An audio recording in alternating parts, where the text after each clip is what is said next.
சோதனைகள் என்பது ஏதோ கெட்டவர்களுக்கு மாத்திரம் வர்றதில்லை, எல்லாத்துக்கும் வரும், நல்லவங்களுக்கும் வரும். சொல்ல போனா நல்லவங்களுக்கு அதிகமா வரும். நீங்கள் சோதிக்கப்படுகிற பட்டியலில இருக்கிறவங்களை எடுத்து பாருங்க, நிறைய பேர் நல்லவர்கள்.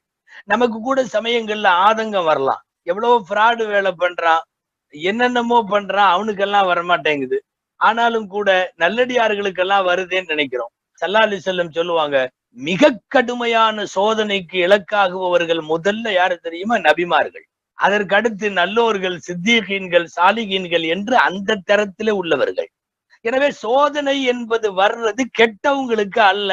அதிலே கெட்டவர்களும் இருக்கலாம், நல்லவர்களும் இருக்கலாம். சொல்ல போனால் நபி ஸல்லல்லாஹு அலைஹி வஸல்லம் அவர்களை விடவா இந்த உலகத்திலே சோதனைக்கு இலக்கானவர்கள்? குடும்ப வாழ்க்கையில் சோதனை, தனி மனித வாழ்வில் சோதனை, சார்ந்து வாழ்ந்த சமூக வாழ்வில் சோதனை, எல்லாத்திலையும் சோதனை.